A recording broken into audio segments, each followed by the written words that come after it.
महाकारुणिक तथागत सम्यक संबुद्ध, जिन्होंने हम सभी पर अनुकंपा कर यह सद्धम्म हमें दिया है, उन महाकारुणिक तथागत सम्यक संबुद्ध को मैं वंदन करती हूँ। उनके द्वारा उपदिष्टित यह सद्धम्म हम सभी के लिए बहुत ही महत्वपूर्ण है, कल्याणकारी है। उस सद्धम्म को मैं वंदन करती हूँ और उस सद्धम्म पर निरंतर चलने वाले जो संघ है, उस संघ को मैं वंदन करती हूँ। आप सभी के प्रति बहुत बहुत मंगल कामनाएं करते हैं और आज की जो धम्म देशना है वो शुरू करते हैं।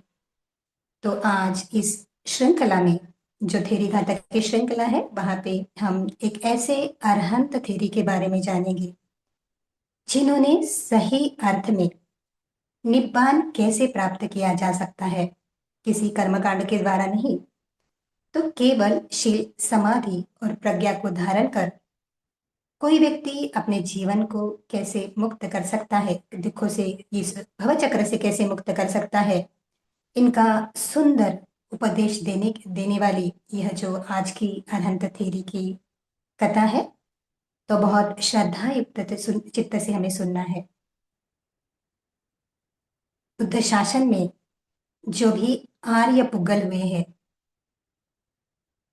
चाहे वो कोई पुरुष हो या चाहे वो कोई स्त्री हो, सभी ने जो मार्ग बताया है, जो मार्ग समझाया है, वह मार्ग महाकारुणिक तथागत सम्यक संबुद्ध के द्वारा उपदिष्टित किया हुआ है। सभी शील, समाधि और प्रज्ञा, इसके आधार पर ही कैसे दुख चक्र से मुक्त हो सकते हैं, इसका सुंदर उपदेश दिया है। तो जो कुछ भी जो धम्मलाभी हुए हैं, उन लोगों ने भी दूसरे लोगों को धम्म का संदेश दिया है। तो ऐसे ही आज बहुत ही प्रेरणादायक ऐसी अरहंत थेरी की जीवन गाथा हम देखेंगे, जिनका नाम है पुन्ना, या फिर पूर्णा कहा जाता है, पूर्णिका भी कहा जाता है। तो पूर्णा पूर्णा ये जो थी, इसका जो जन्म हुआ था वो श्रावस्ती में हुआ था। श्रावस्ती में अनाथ पिंडक के घर।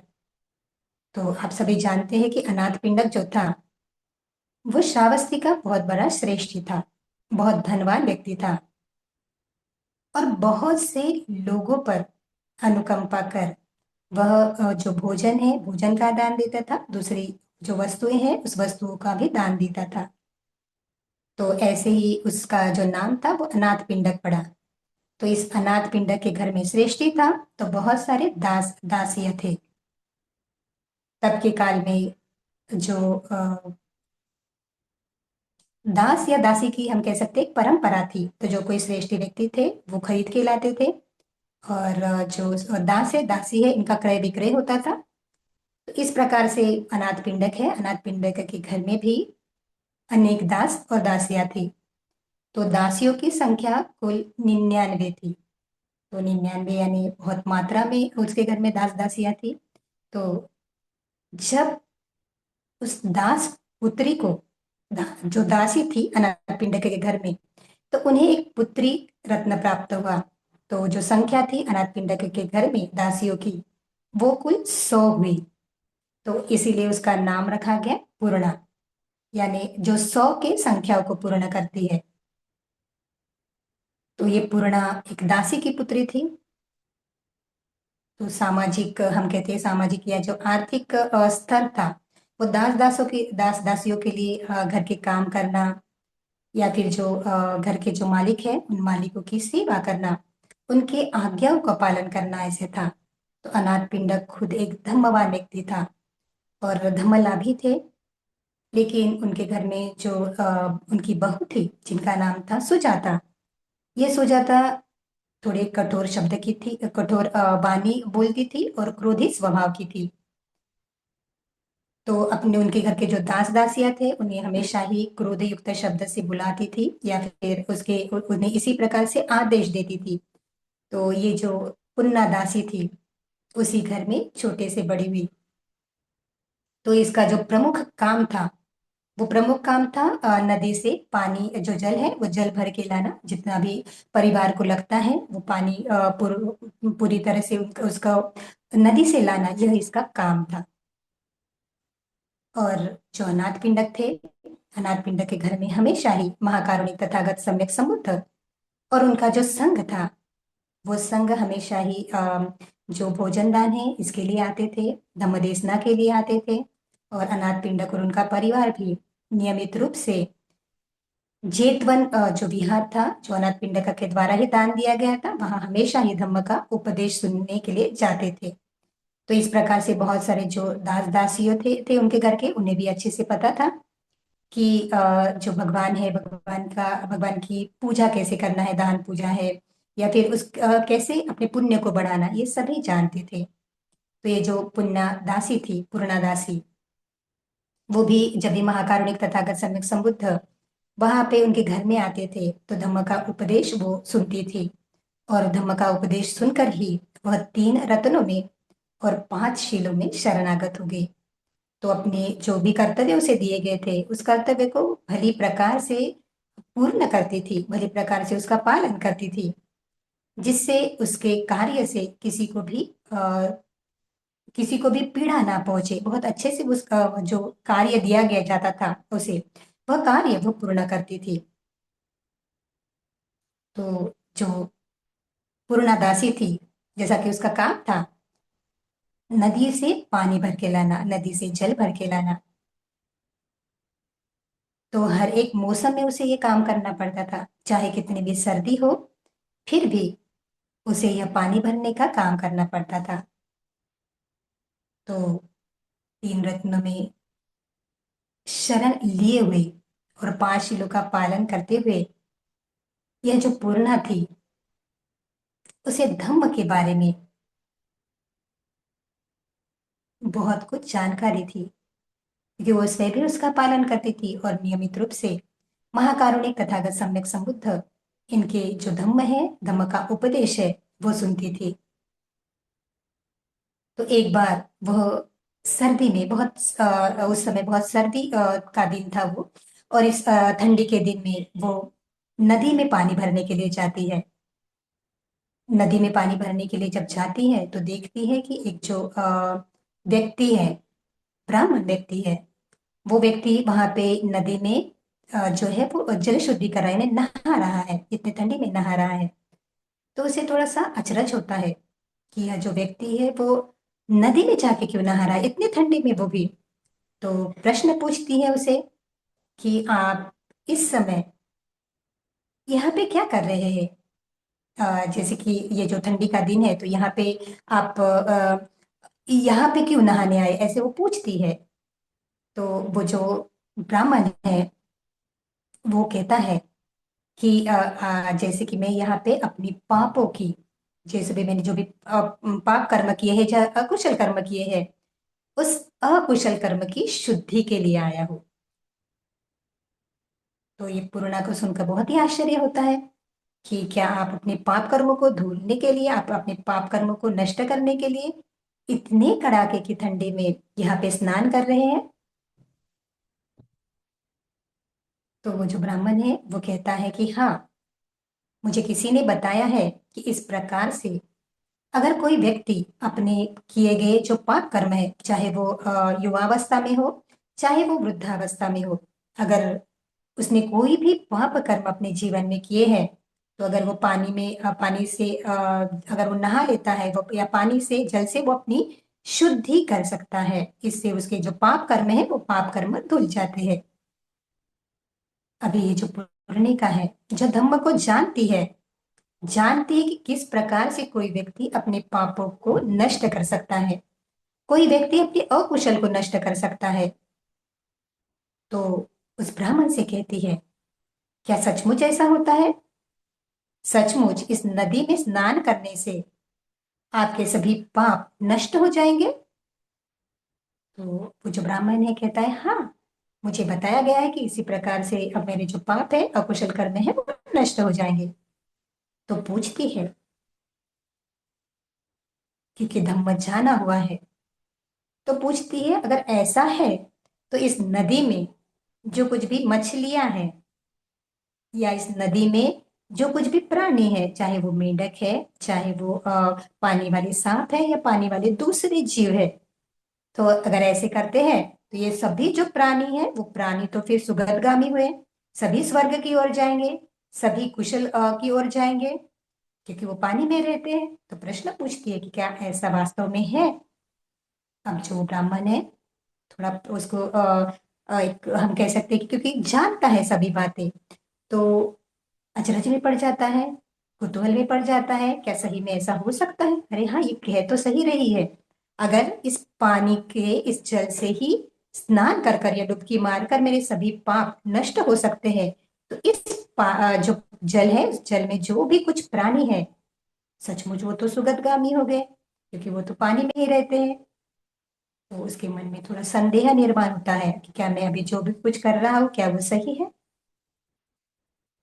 फिर वह पूर्णा दासी उससे पूछती है, अगर ऐसा है कि इस जल में कोई स्नान कर लेता है और अपने पापों को पूरी तरह से नष्ट करता है, तो इस दुनिया में इतने सारे व्यक्ति हैं जो व्यक्ति हिंसा करते हैं, जो व्यक्ति दूसरों के वस्तुओं का अपहरण करते हैं, चोरी करते हैं,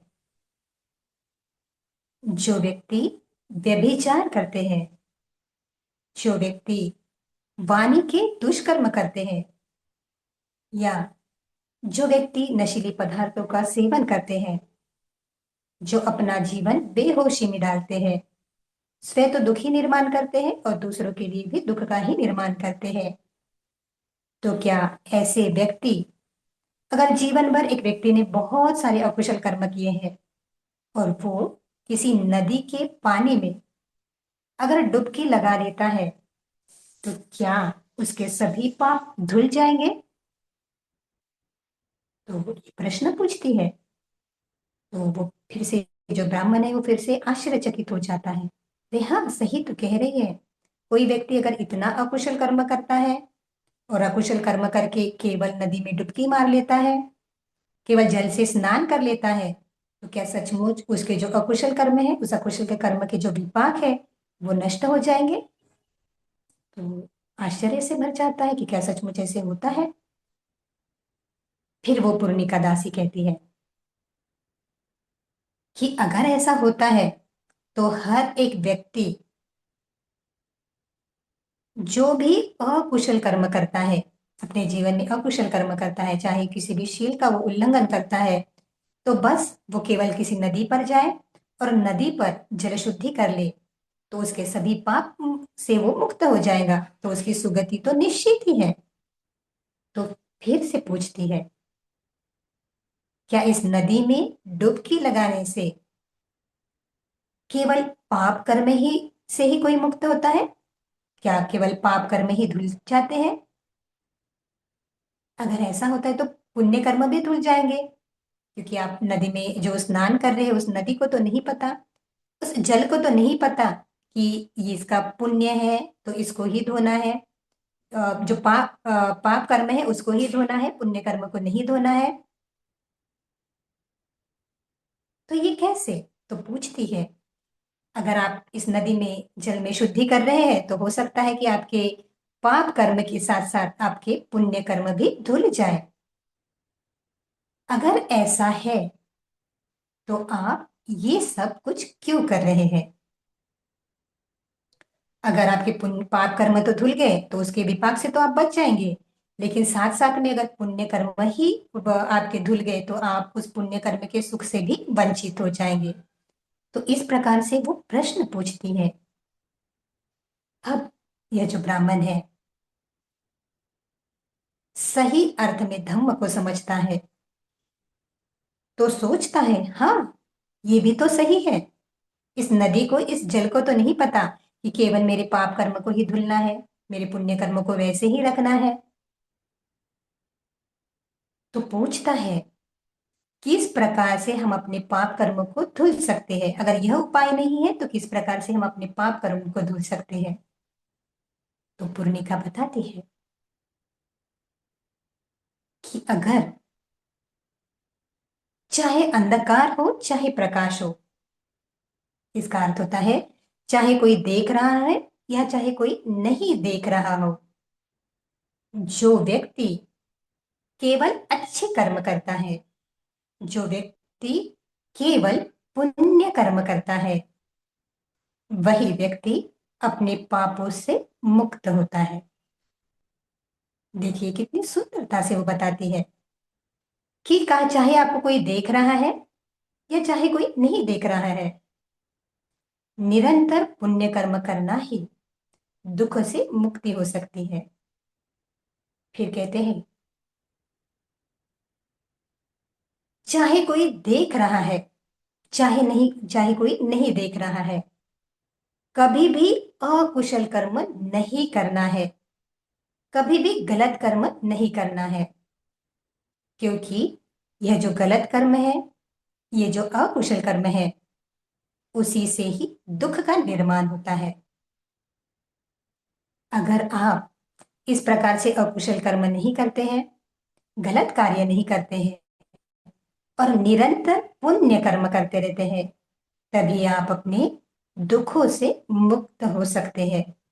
तो बहुत ही सुंदर सा उपदेश ये जो पूर्णिका दासी है, वो जो हम कहते हैं कि उस जमाने में वो जो ब्राह्मण था, वो जो ब्राह्मण था बहुत ही एक नाम नाम वाला ब्राह्मण था, यानी उसको बहुत सारे लोग जानते थे। तो ऐसे ब्राह्मण को, ऐसे व्यक्ति को वो धम्म का उपदेश देता है कि सही क्या है और गलत क्या है। वो कहती है मैं इस ठंडी में पानी भरने के लिए, जल भरने के इसीलिए आई हूँ क्योंकि मेरे जो मालिक है या फिर जो मेरी मालकिन है, वो मुझसे कभी कभी क्रोधित हो जाती है, गुस्सा करती है। तो उनसे क्रोध से बचने के लिए, उनके गुस्से से बचने के लिए मुझे ये कार्य करना पड़ता है। इस ठंडी में मैं यहाँ पे जल भरने के लिए आई हूँ। लेकिन आपको तो किसी का भी भय नहीं है। अगर कोई ब्रह्मा है और ब्रह्मा से भी आपको भय है, आपको डर लग रहा है, तो भी आपको डरने की कोई जरूरत नहीं है। आप वो डर भी निकाल दीजिए, क्योंकि कोई व्यक्ति आपको दंड नहीं दे सकता। केवल और केवल आपके अकुशल जो कर्म है, वो अकुशल कर्म ही आपको दंडित करते हैं। ये अकुशल कर्म ही हमारे लिए दुख का निर्माण करते हैं, और जो कुशल कर्म है, जो अच्छे कर्म है, वही हमारे लिए सुख का निर्माण करते हैं। तो कहते हैं कि चाहे कोई ब्रह्मांड भी क्यों ना हो, ब्रह्मा यानी बहुत बड़ा श्रेष्ठ व्यक्ति भी क्यों ना हो, लेकिन वो भी आपको तभी दंडित करेंगे, यानी तभी वो भी आपको दंड नहीं दे सकते अगर आपने कुशल कर्म किए हैं। तो इस प्रकार से वो धम्म को बताती है, धम्म को बहुत अच्छे से समझाती है। तो कहती है कि आपको यह जो भय है, उस भय को छोड़ना पड़ेगा। यह जो शीतलता है या जो ठंडी है, ये सर्दी है, इस सर्दी में अपने देह को पीड़ित ना कीजिए, क्योंकि देह को कोई पीड़ित करके अपने निर्वाण को साध्य नहीं कर सकता, अपने पाप से मुक्त नहीं हो सकता। केवल और कोई केवल व्यक्ति जो कुमार्ग को छोड़ देता है, जो गलत मार्ग को छोड़ देता है और स्वयं को आर्य मार्ग में लगाता है। तो आर्य मार्ग यानी क्या? जो मार्ग शील, समाधि और प्रज्ञा का मार्ग है, जिस मार्ग से कोई व्यक्ति आर्य बन सकता है, सही अर्थ में ब्राह्मण बन सकता है, सही अर्थ में अपने चित्त की शुद्धि करता है, तो वही जो व्यक्ति होता है सही अर्थ में अपने दुखों को, अपने पापों को मुक्त कर सकता है। तो जब वो जो व्यक्ति है, उस व्यक्ति को जो ये पूर्णा दासी धर्म समझाती है, तो क्या कहता है? सही अर्थ में धर्म को जाना है अभी। तो कहता है कि आपने सही कहा, अभी ये जो वस्त्र मैंने लाए थे, क्योंकि मुझे किसी ने कहा था कि ये जो वस्त्र है, वो वस्त्र अगर आप किसी को दान दे देंगे, ये जल शुद्धि करने के बाद अगर आप दान दे देंगे, तो आप आपके पापों से मुक्त हो जाएंगे। तो कहता है कि ये जो वस्त्र है, मैं चाहता हूँ आपको दान दूं। क्यों? क्योंकि अब मैं जानता हूं कि मैं किस प्रकार से शुद्ध हो सकता हूँ, किस प्रकार से अपने पापों को धो सकता हूँ। तो मैं चाहता हूँ ये जो वस्त्र मैंने लाए हैं, ये वस्त्र मैं आपको दान दे दूं। तो जो पूर्णादासी है वो कहती है कि मुझे इस वस्त्र में कोई भी मोह नहीं है। मुझे ये भौतिक संसार की जो वस्तुएं हैं वो वस्तुएं कभी भी लुभाती नहीं है। तो ये जो वस्तुएं हैं वो वस्तुएं आप अपने पास ही रखिए, और बुद्ध, धम्म और संघ, इन तीन रत्नों की आप शरण लीजिए। तो देखिए बहुत सुंदरता से समझाती है कि ये बुद्ध ही है जो जिन्होंने ये मार्ग दिखाया है। तो यही आपको इसकी शरणागति लेने से ही आप दुख से मुक्त हो सकते हैं। इन बुद्धों ने जो धम्म बताया है, जो अच्छा मार्ग बताया है, जो आर्य होने का मार्ग बताया है, उस धम्म की शरण लेकर ही आप पाप से मुक्त हो सकते हैं। और यह जो आर्य पुगल का संघ है, इस संघ की शरण ग्रहण करने से ही आप सही अर्थ में निर्वाण को प्राप्त कर सकते हैं। तो आपको इन तीन रत्नों की शरण लेनी चाहिए।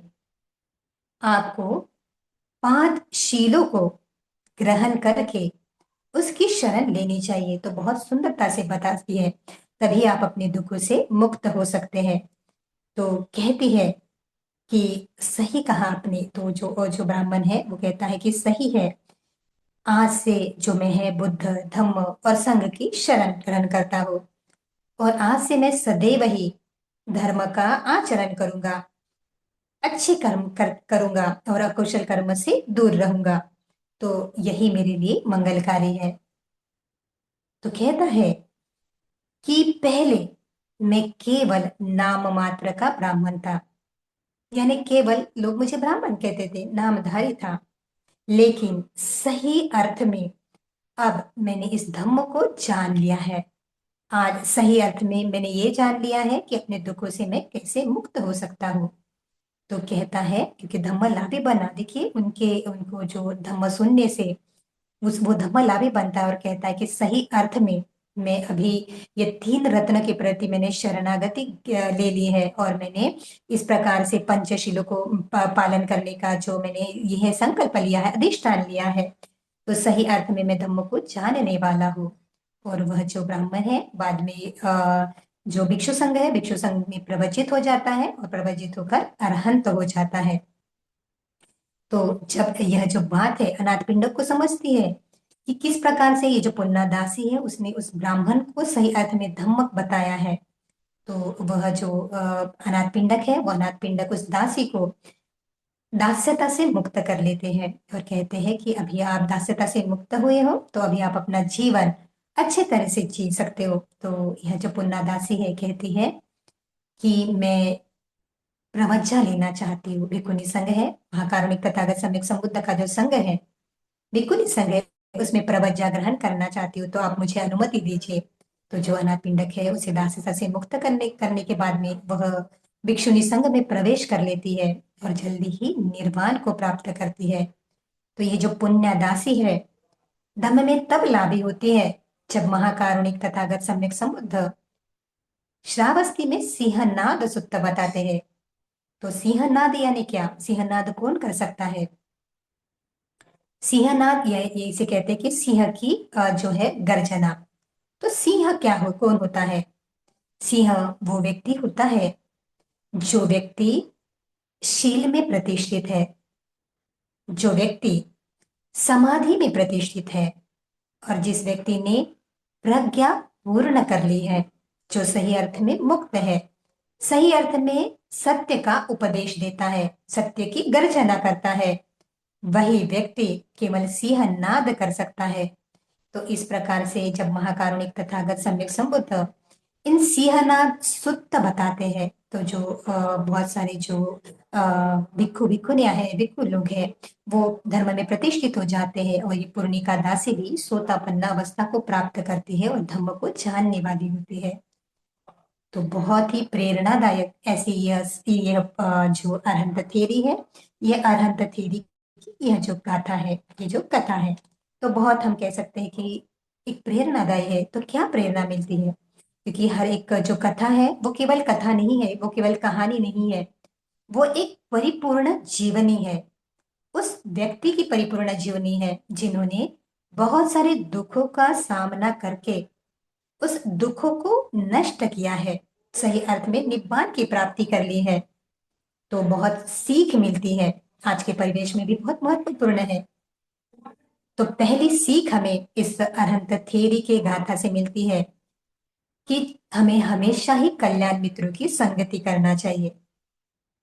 तो देखिए, एक दासी है, उसके जन्म के कुछ कर्म के विपाक है, उससे वो दासी बन गई है। लेकिन फिर भी अनाथ पिंडक जो श्रेष्ठी है, जो बहुत ही पुण्यवान है, उस पुण्यवान व्यक्ति के घर में वह दासी है। तो वो जो पुण्यवान व्यक्ति है हमेशा ही पुण्य कर्म करता रहता है। महाकारुणिक तथागत सम्यक संबुद्ध को हमेशा ही दान आदि कर्म करता रहता है। तो दान आदि कर्म करने से इसका भी जो होता है वो हमेशा पुण्य करती है, प्रसन्न चित्त से जो कुछ भी वो सेवा कर सकती है, क्योंकि गरीब है तो बहुत सारी वस्तुओं का दान नहीं दे सकती, लेकिन सेवा और श्रम का दान देती है। तो इस प्रकार से वो पुण्य की लाभी हो जाती है।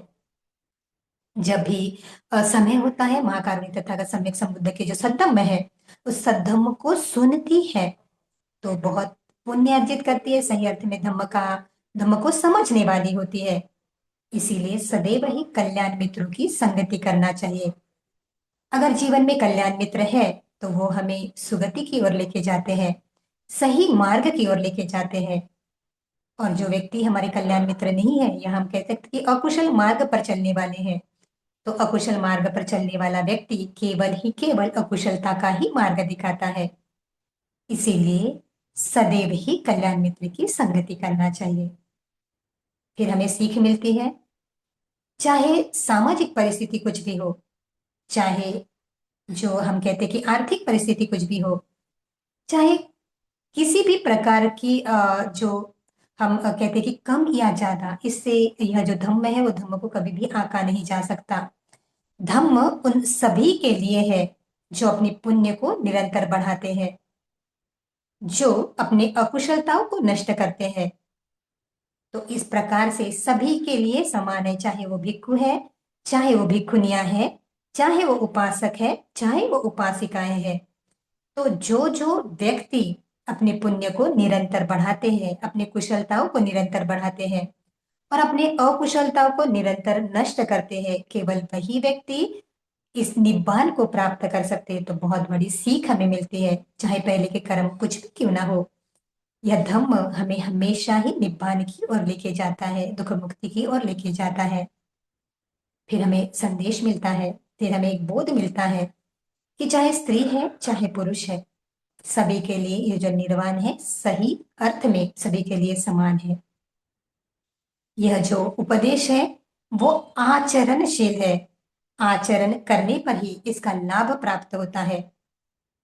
अगर कोई व्यक्ति केवल दिखावा कर रहा है, केवल वो इस प्रकार से हम कहते हैं कि शंका कुशंका निर्माण करता है, या फिर हम कहते हैं कि किसी प्रकार का वो दिखावा करता है, गलत ऐसे कार्य करता है जिसे हम कहते हैं कि रूढ़ी परंपराओं में बंधा हुआ है, गलत रूढ़ी परंपराओं में है, अंधश्रद्धा में है कि ये करने से मैं मुक्त हो जाऊंगा, ऐसा करने से मैं मुक्त हो जाऊंगा। तो कभी भी वैसा वो जो कर्मकांड है उससे कभी भी मुक्ति संभव नहीं, क्योंकि यह जो चित्त है वो चित्त ही हमारे दुखों का कारण है। इस चित्त में निर्माण होने वाले जो कर्म है, चाहे वो काया के हो, वाचा के हो और मन के है, वही हमारे भवचक्रों को बढ़ाता है। और इस चित्त को, इस चित्त के काया के, इस चित्त से निर्माण हुए जो काया के कर्म है, वची के कर्म है और चित्त के कर्म है, उन सभी को, अकुशल कर्मों को नष्ट करके महाकुशल चित्त निर्माण करने के बाद में, अपने सभी क्लेशों को नष्ट करने के बाद ही कोई व्यक्ति अपने पापों से पूर्ण तरह से मुक्त हो सकता है, अपने क्लेशों से मुक्त हो सकता है। दूसरा कोई भी मार्ग नहीं है। तो इस प्रकार से हमें बहुत अच्छी सीख मिलती है। आज हम देखते हैं कि समाज में बहुत सारे जो व्यक्ति हैं अपने दुखों से मुक्त तो होना चाहते हैं, लेकिन कर्मकांड में अभी भी उलझे हुए हैं। सोचते हैं कि ऐसा मैं कर लूं तो शायद मैं तो पाप के, जो मेरे मैंने पाप किए हैं उससे जो भी दुख निर्माण होने वाला है विपाक के स्वरूप में, उससे मैं दूर हो सकता हूँ, उससे मैं मुक्त हो सकता हूँ। लेकिन ऐसा कहीं भी नहीं हो सकता। इसीलिए यह जो धम्म है वो आचरण वाला धम्म है, इसलिए सदैव ही शील का पालन कीजिए, सदैव ही समाधि का प्रयास कीजिए, इस चित्त की कुशलता को बढ़ाइए और प्रज्ञा का मार्ग धारण करके अपने जीवन में दुख मुक्ति की ओर निरंतर ही बढ़ते रहे। जिस प्रकार से ये जो पूर्णा दासी थी, उसने अरहंत प्राप्त कर अपने जीवन में सही अर्थ में पूर्णता प्राप्त की, सही अर्थ में पूर्णिका हुई। उसी प्रकार से आप सभी लोग इस शील, समाधि और प्रज्ञा के आर्य मार्ग को धारण करके निरंतर ही निब्बान की ओर बढ़े। आप सभी के प्रति बहुत बहुत मंगल कामनाएं, बहुत बहुत साधुकार। सुखी हुंतु, मंगल हुंतु।